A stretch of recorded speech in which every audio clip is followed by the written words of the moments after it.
snacks. What it do, snackers and snackettes? It's your boy Gage, and we need to discuss who is Captain Marvel. Y'all know who Captain Marvel is? Yeah. We're gonna find out. Let's start by saying we're doing this because the movie is around the corner, and it's time. And like, Captain Marvel kind of came out of nowhere.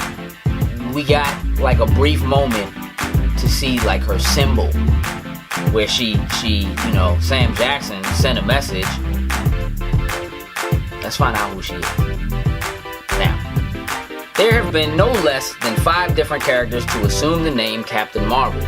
For the purposes of this video, we are only going to talk about 3 of them. Most importantly, Carol Danvers. Why? Because it is Carol Danvers' version of Captain Marvel that we will see in the upcoming MCU film, played by Brie Larson.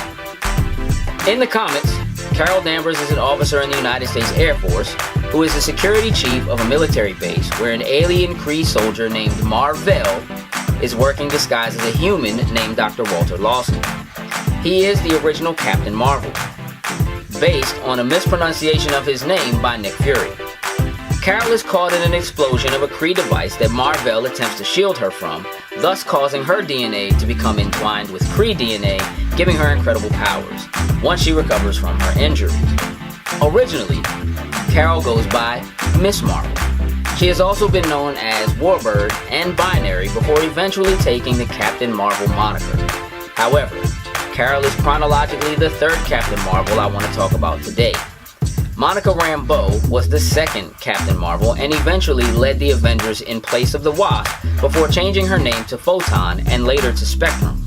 I bring up Monica because in the MCU film, she is a child whose mother is Maria and is a friend of Danvers as well as an Air Force pilot. With the Captain Marvel film taking place in the 90s and the MCU crossing timelines and possibly realities, we could see an adult version of Photon or Spectrum in a future film. As far as powers and abilities are concerned, Carol Danvers is a powerhouse. She possesses superhuman strength, can fire energy blasts from her fingers, has been able to fly at light speed during her time as Binary, but can fly at least 6 or 7 times the speed of sound, has superhuman stamina, endurance, and durability. She also has a precognitive 7th sense, can absorb other forms of energy such as electricity to magnify her strength and energy projection to exploding nuclear levels, survive in space, she can absorb magical energy without consequence, and can absorb and strike with upwards of 92 tons of pressure. In other words, she hits hard. Now, you might only know anything about Carol Danvers or Miss Marvel because you know X-Men, and therefore you know Rogue. Right, Sin? Yep.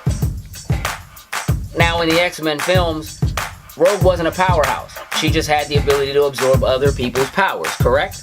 Yep. But in the comic books, she actually ended up absorbing Carol Danvers' powers and memories permanently, which is why in the old 92 cartoon that you see, she's able to fly, and she's a powerhouse. That's where her power came from. That's Miss Marvel. That's Captain Marvel. We don't know which of these abilities Carol will retain exactly, and to what extent they will exist in the MCU, but rest assured, she is and will be a force to be reckoned with.